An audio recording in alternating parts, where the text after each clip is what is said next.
नाल एक दिन चल जैसे मन बढ़ जा लग रहा मैं ना बनूं मैं तो घट गया है उसका उतना ही रहा वो 50 ये बात को जाते हैं ले कोई रिकॉर्ड करा है हमारी भी हो जाए फिर रिकॉर्ड आपको बोला बोल रहे चुप रहो तो चुप रहो भाई है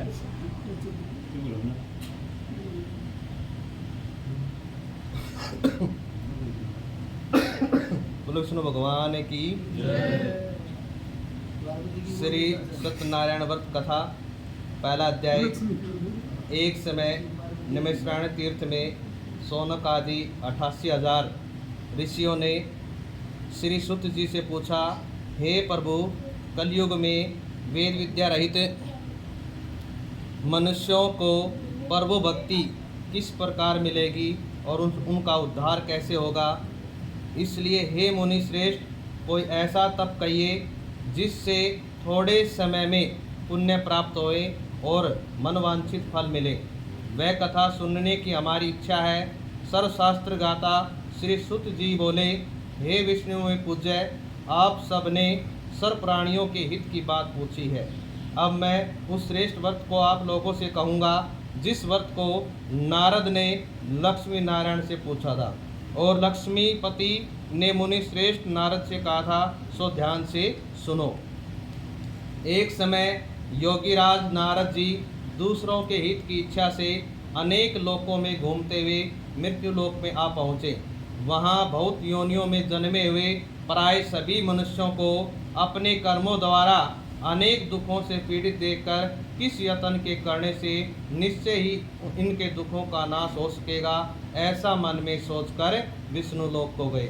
वहाँ श्वेत वर्ण और 4 भुजाओं वाले देवों के ईश नारायण, जिनके हाथों में शंख, चक्र, गदा और पद्म थे तथा वनमाला पहने हुए थे, देखकर स्तुति करने लगे, हे भगवान, आप अत्यंत शक्ति से संपन्न हैं। मन तथा वाणी भी आपको नहीं पा सकती। आपका आदि मध्य और अंत नहीं है। निर्गुण स्वरूप सृष्टि आदि की भूति व भक्तों के दुखों को नष्ट करने वाले हो। आपको मेरा नमस्कार है। नारद जी से इस प्रकार की स्तुति सुनकर विष्णु भगवान बोले कि हे मुनि श्रेष्ठ, आपके मन में क्या है? आपका यहाँ किस काम के लिए आगमन हुआ है? निसंकोच कहो। तब नारद मुनि बोले, मृत्यु लोक में सब मनुष्य जो अनेक योनियों में पैदा हुए हैं, अपने अपने कर्मों के द्वारा अनेक प्रकार के दुखों से दुखी हो रहे हैं। हे नाथ, मुझ पर दया रखते हो तो बतलाइए कि उन मनुष्यों के सब दुख थोड़े से ही प्रयत्न से कैसे दूर हो सकते हैं। श्री भगवान जी बोले, हे नारद, मनुष्यों की भलाई के लिए तूने यह बहुत अच्छी बात पूछी है। जिस काम को करने से मनुष्य मोह से छूट जाता है और वह मैं कहता हूँ सुनो। बहुत पुण्य कर देने वाला स्वर्ग और तथा मनुष्य लोक दोनों में दुर्लभ एक है। आज मैं प्रेमवश होकर तेरे से कहता हूँ, सत्यनारायण जी का व्रत अच्छी तरह विधान पूर्वक करके मनुष्य तुरंत ही यहाँ सुख भोग कर मरने पर मोक्ष को प्राप्त होता है। श्री भगवान के वचन सुनकर नारद मुनि बोले कि व्रत का क्या फल है, क्या विधान है और किसने यह व्रत किया है और किस दिन यह व्रत करना चाहिए, विस्तार से कहो।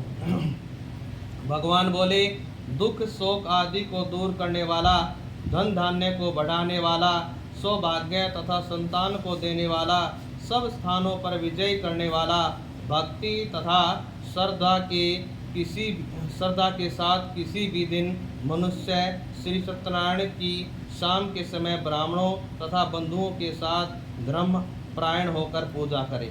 भक्ति भाव से सवाइयाँ दे, नवेद, केले का फल, घी, दूध और गेहूं का चूर्ण लेवें। गेहूं के अभाव में साठी का चूर्ण, शक्कर और गुड़ लें और सब भक्षण योग्य पदार्थ जमा करके सवाई पर अर्पण कर देवें तथा बंधुओं सहित भोजन करावें। भक्ति के साथ सोम भोजन करें। नृत्य, गीत आदि का आचरण कर सत्यनारायण भगवान को याद कर समस्त समय व्यतीत करें। इस तरह का व्रत कर मनुष्य की इच्छा निश्चय ही पूरी होती है। विशेष कलिकाल में भूमि पर यही मोक्ष की सरल उपाय है। बोलो सत्यनारायण भगवान की। दूसरा अध्याय। सुत जी बोले, हे ऋषियों, जिसने पहले समय इस व्रत को किया है उसका इतिहास कहता हूँ, ध्यान से सुनो। सुंदर काशीपुरी नगरी में एक अति निर्धन ब्राह्मण रहता था। वह भूख और प्यास से बेचैन हुआ नित्य ही पृथ्वी पर घूमता था। ब्राह्मणों को प्रेम करने वाले भगवान ने ब्राह्मण को दुखी देखकर बूढ़े ब्राह्मण का रूप धारण करके उसके पास जाकर आदर के साथ पूछा, हे विप्र, नित्य दुखी हुआ पृथ्वी पर क्यों घूमता है? हे श्रेष्ठ ब्राह्मण, यह सब मुझसे कहो, मैं सुनना चाहता हूँ। ब्राह्मण बोला, मैं बहुत निर्धन ब्राह्मण हूँ, भिक्षा के लिए पृथ्वी पर घूमता फिरता हूँ। हे भगवान, यदि आप इसका उपाय जानते हो तो कृपा कर कहो। वृद्ध ब्राह्मण बोला कि सत्यनारायण भगवान वनवांछित फल देने वाले हैं, इसलिए हे ब्राह्मण, तो उनका पूजन कर, जिसके करने से मनुष्य सब दुखों से मुक्त हो जाता है। ब्राह्मण को व्रत का सारा विधान बतलाकर बूढ़े ब्राह्मण का रूप धारण करके करने वाले सत्यनारायण भगवान अंतर ध्यान हो गए। जिस व्रत को वृद्ध ब्राह्मण ने बतलाया है मैं उसको करूँगा, यह निश्चय करने पर उसे रात में नींद भी नहीं आई और वह सवेरे उठा, सत्यनारायण के व्रत का निश्चय कर भिक्षा के लिए चला। उस दिन उसको भिक्षा में बहुत सारा धन मिला, जिससे बंधु बांधवों के साथ उसने सत्यनारायण का व्रत किया। इसके करने से वह ब्राह्मण सब दुखों को दूर होते संपत्तियों से युक्त हुआ। उस समय से वह ब्राह्मण हर मास व्रत करने लगा। इस तरह व्रत सत्यनारायण भगवान के इस व्रत को जो करेगा वह सब पापों से छुटकर मोक्ष को प्राप्त होगा। आगे जो पृथ्वी पर सत्यनारायण व्रत करेगा वह मनुष्य सब दुखों से छूट जाएगा। इस तरह नारद जी ने नारायण को का कहा हुआ यह व्रत तुमसे कहा है। हे विप्रो, मैं अब और क्या कहूँ? ऋषि बोले, वह अब सुनना चाहते हैं, इसके लिए हमारे मन में श्रद्धा है। सुत बोले, हे मुनियों, जिसने उस व्रत को किया है वह सब सुनो। एक समय वह ब्राह्मण धन और ऐश्वर्य के अनुसार बांधवों के साथ व्रत करने को तैयार हुआ। उसी समय एक लकड़ी बेचने वाला बूढ़ा आया और बाहर लकड़ियों को रखकर ब्राह्मण के मकान में गया। प्यास से दुखी लकड़हारे ने उसको व्रत करते देखकर लकड़हार ब्राह्मण को नमस्कार कर कहने लगा कि आप यह क्या कर रहे हैं और इसके करने से क्या फल मिलता है, कृपया करके मुझसे कहो। ब्राह्मण ने कहा, सब मनोकामनाओं को पूरा करने वाला यह सत्यनारायण भगवान का व्रत है। इसकी कृपा से मेरे यहाँ धन धान्य आदि की वृद्धि हुई है। ब्राह्मण से इस व्रत के बारे में जानकर लकड़हारा बहुत खुश हुआ और चरणामृत ले और प्रसाद खाने के बाद अपने घर को गया। लकड़हारे ने मन में इस प्रकार का संकल्प किया कि आज ग्राम में लकड़ी बेचने से जो धन मुझे मिलेगा उसी में सत्यनारायण देव का उत्तम व्रत करूँगा। यह मन में विचार कर बूढ़ा ब्राह्मण लकड़ियाँ अपने सिर पर रखकर जिस नगर में धनवान लोग रहते थे वह ऐसे सुंदर नगर में गया। उस रोज वहाँ पर उसने उन लकड़ियों का दाम पहले दिनों से चौगुना मिला। तब वह बूढ़ा लकड़हारा दाम ले और अति खुश होकर पके केले की फली, शक्कर, घी, दूध और दही, गेहूं का चून आदि सत्यनारायण भगवान के व्रत की कुल सामग्रियों को लेकर अपने घर गया। फिर उसने सब अपने भाइयों को बुलाकर विधि के साथ भगवान जी का पूजन और व्रत किया और उस व्रत के प्रभाव से बूढ़ा लकड़हारा धन, पुत्र आदि से युक्त हुआ और समस्त सुख भोग कर वैकुंठ को चलेगा। बोलो विष्णु भगवान की। तीसरा अध्याय। सुत जी बोले, हे श्रेष्ठ मुनियों, अब आगे की कथा कहता हूँ, सुनो। पहले समय में उल्का मुख नाम का एक बुद्धिमान राजा था। वह सत्य वक्ता था और जितेंद्रिय था। प्रतिदिन देव स्थानों में जाता और गरीबों को धन देकर उसके कष्ट दूर करता था। उनके कष्ट दूर करता था। उसकी पत्नी कमल के समान मुख वाली और सती साध्वी थी। भद्रशिला नदी के तट पर उन दोनों ने सत्यनारायण देव का व्रत किया। उस समय में वहाँ एक साधु वैश्य आया। उसके पास व्यापार के लिए बहुत सा धन था। नाव को किनारे पर ठहराकर राजा के पास गया और राजा को व्रत करते हुए देखकर विनय के साथ पूछने लगा, हे राजन, भक्ति युक्त चित्त से ये आप क्या कर रहे हैं? मेरी सुनने की इच्छा है, आप मुझे बतलाइए। राजा बोला, हे साधु, अपने बांधवों के साथ पुत्र आदि की प्राप्ति के लिए यह महाशक्ति सत्यनारायण भगवान का व्रत व पूजन किया जा रहा है। राजा के वचन सुनकर साधु आदर के साथ बोला, हे राजन, मुझसे इसका सब विधान कहो, मैं भी आपकी कथानुसार इस व्रत को करूँगा। मेरे भी कोई संतान नहीं है और इससे निश्चय होगी। राजा से सब विधान सुनकर व्यापार से निवृत्त होकर आनंद के साथ घर गया। साधु ने अपनी स्त्री से संतान देने वाले इस व्रत को समाचार सुनाया और कहा कि जब मेरे संतान होगी तब मैं इस व्रत को करूँगा। साधु ने ऐसे वचन अपनी स्त्री लीलावती को कहे। एक दिन उसकी स्त्री लीलावती पति के साथ आनंदित हो संसारिक धर्म में प्रवृत्त होकर सत्यनारायण भगवान की कृपा से गर्भवती हो गई और 10वें महीने में उसके एक सुंदर कन्या का जन्म हुआ। दिन दिन वह इस तरह बढ़ने लगी जैसे शुक्ल पक्ष का चंद्रमा बढ़ता है। कन्या का नाम कलावती रखा गया। जब लीलावती ने मीठे शब्दों में अपने पति से कहा कि आपने जो संकल्प किया हुआ था कि भगवान का व्रत करूँगा, अब आप उसे करिए। साधु बोले, हे विप्र, इसके विवाह पर करूँगा। अपने पत्नी को आश्वासन दे वह नगर को गया। कलावती पितृगृह में वृद्धि को प्राप्त हो गई। साधु ने जब नगर में सखियों के साथ अपनी पुत्री को देखा तो तुरंत ही दूत बुलाकर कहा कि पुत्री के वास्ते कोई सुयोग्य वर देखकर लाओ। साधु की आज्ञा पाकर दूत कंस नगर पहुंचा और वह वहां पर बड़ी खोज कर और देखभाल कर लड़की के वास्ते सुयोग्य वणिक पुत्र को ले आया। उस सुयोग्य लड़के को देखकर साधु ने अपने भाई बंधुओं सहित प्रसन्नचित्त अपनी पुत्री का विवाह उसके साथ कर दिया, किंतु दुर्भाग्य से विवाह के समय विव्रत करना भूल गया। तब श्री भगवान क्रोधित हो गए और श्राप दिया कि तुम्हें दारुण दुख प्राप्त होगा। अपने काम में कुशल साधु बनिया अपने जमाता सहित समुद्र के समीप रतनपुर नगर में पहुंचा और वहां दोनों ससुर जमाई चंद्रकेतु राजा के नगर में पहुंचे और व्यापार करने लगे। एक रोज भगवान सत्यनारायण की माया से प्रेरित कोई चोर राजा का धन चुराकर शीघ्र जा रहा था, किंतु पीछे से राजा के दूतों को आता देखकर चोर ने घबराकर भागते भागते धन को वहां चुपचाप रख दिया जहां पर दोनों ससुर जमाई ठहरे हुए थे। तब दूतों ने उस साधु वैश्य के पास राजा के धन को रखा देखकर दोनों को बांधकर ले गए और प्रसन्नता से दौड़ते हुए राजा के समीप जाकर बोले, यह दो चोर हम पकड़कर लाए हैं, देखकर आज्ञा दें। राजा की आज्ञा से उनको कठिन कारावास में डाल दिया और उनका धन राजा ने छीन लिया।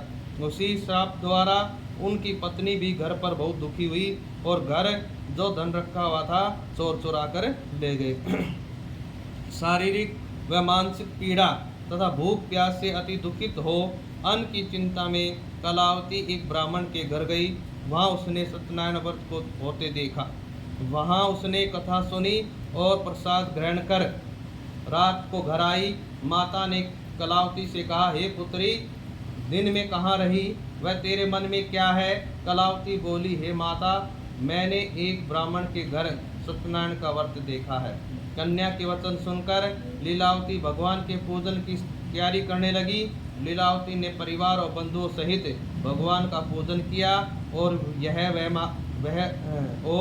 यह वर मांगा कि मेरे पति और दामाद शीघ्र ही आ जावें और प्रार्थना की कि हम सबका अपराध क्षमा करो। सत्यनारायण भगवान इस व्रत से संतुष्ट हो गए और राजा चंद्रकेतु को स्वप्न में दिखाई दिए और कहा, हे राजन, दोनों बंदी वैसे प्रातः ही छोड़ दो और उनका सब धन जो तुमने ग्रहण किया है दे दो, नहीं तो तेरा धन, राज्य, पुत्र आदि सब नष्ट कर दूंगा। राजा को ऐसा वचन सुनाकर भगवान अंतर्ध्यान हो गए और प्रातः काल राजा चंद्रकेतु ने सभा में अपना स्वप्न सुनाया। अब दोनों वणिक पुत्रों को कैद से मुक्त करा सभा में बुलाया। दोनों ने आते ही राजा को नमस्कार किया। राजा मीठे वचनों से बोले, हे मानवों, भाग्यवश ऐसा कठिन दुख प्राप्त हुआ है, अब कोई भय नहीं है। ऐसा कहकर राजा ने उनको नए नए वस्त्र आभूषण पहनवाए और उनका जितना धन लिया था उससे दुगना धन दिलाकर विदा किया। दोनों वैसे अपने घर को चले गए। बोलो सुनो भगवान की। चौथा अध्याय। सुत जी बोले, वैश्य ने मंगलाचार करके यात्रा आरंभ की और अपने नगर को चला। उनके थोड़ी दूर पहुंचने पर दंडी वेशधारी सत्यनारायण ने उनसे पूछा, हे साधु, तेरी नाव में क्या है? अभिमानी वणिक हंसता हुआ बोला, हे दंडी, आप क्यों पूछते हैं? क्या धन लेने की इच्छा है? मेरी नाव में तो भेल तथा पत्ते आदि भरे हैं। वैश्य का कठोर वचन सुनकर भगवान ने कहा, तुम्हारा वचन सत्य हो। ऐसा कहकर दंडी वहां से चले गए और दूर जाकर समुद्र के किनारे बैठ गए। दंडी के जाने पर वैश्य नित्य क्रिया करने के बाद नाव को ऊंची उठी देखकर अचंबा किया और नाव में भेल आदि को देखकर मूर्छित होकर जमीन पर गिर पड़ा। फिर मूर्छा खुलने पर शोक करने लगा। तब उसका दामाद बोला कि आप शोक न करो, यह दंडी का श्राप है, अतः उनकी शरण में चलना चाहिए, तभी हमारी मनोकामना पूर्ण होगी।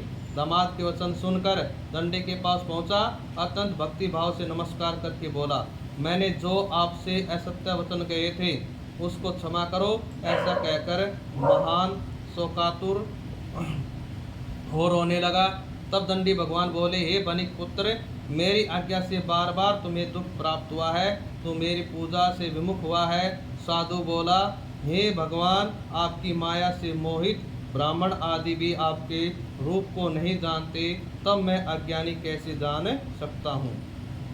आप खुश होइए, मैं सामर्थ्य के अनुसार आपकी पूजा करूँगा, मेरी रक्षा करो। आप पहले के समान नौका में धन भर दो। उसके भक्ति भाव वचन सुनकर भगवान खुश हो गए, उसकी इच्छा अनुसार वर देकर अंतर्ध्यान हो गए। तब उन्होंने नाव पर आकर देखा कि नाव धन से परिपूर्ण है। फिर वह भगवान सत्यदेव का पूजन कर साथी सहित अपने नगर को चला। जब अपने नगर के निकट पहुंचा तब दूत को घर भेजा। दूत ने साधु के घर जा उसकी पत्नी को नमस्कार कर कहा, साधु अपने दामाद सहित इस नगर के समीप आ गए हैं। ऐसा वचन सुनकर सती ने बड़े हर्ष के साथ सत्यदेव का पूजन कर पुत्री से कहा, मैं अपने पति के दर्शन को जाती हूँ, तू कार्य पूर्ण करके शीघ्र आना। और माता के वचन सुनकर कलावती प्रसाद छोड़कर पति के पास गई। प्रसाद की अवज्ञा के कारण सत्यदेव ने रुष्ट हो उसके पति को नाव सहित पानी में डुबो दिया। कलावती अपने पति को न देखकर रोती हुई जमीन पर गिर गई। इस तरह नौका को डूबा हुआ तथा कन्या को रोता हुआ देखकर साधु दुखित हो बोला, हे प्रभु, मुझसे या मेरे परिवार से जो भूल हुई है उसे क्षमा करें। इसके दीन वचन सुनकर सत्यदेव खुश हो गए और आकाशवाणी हुई, हे साधु, तेरी कन्या मेरे प्रसाद को छोड़कर आई है, इसलिए इसका पति अदृश्य हुआ है। यदि वह घर जाकर प्रसाद खाकर लौटे तो उसे पति अवश्य मिलेगा। आकाशवाणी से ऐसा सुनकर कलावती ने घर पहुंचकर प्रसाद खाया। फिर उसने आकर अपने पति के दर्शन किए। तब वैसे परिवार के सब लोग खुश हुए। फिर साधु ने बांधों सहित सत्यदेव का विधि पूर्वक पूजन किया। उस दिन से हर पूर्णिमा व संक्रांति को सत्यनारायण का पूजन करने लगा। फिर इस लोक का सुख भोग कर सर्वलोक को चला गया। बोलो विष्णु भगवान की। 5वां अध्याय। सुख जी बोले, हे ऋषियों, मैं और भी कथा कहता हूँ, सुनो। प्रजा पालन में लीन तुंगध्वज नाम का राजा था। उसने भी भगवान का प्रसाद त्याग कर बहुत दुख पाया। एक समय वन में जाकर के पशुओं को मारकर बड़ के पेड़ के नीचे आया और उसने भक्ति भाव से ग्वालों को बांधों सहित सत्यनारायण जी का पूजन करते देखा। राजा देखकर भी अभिमानवश न वहाँ गया और न ही नमस्कार किया। जब ग्वालों ने भगवान का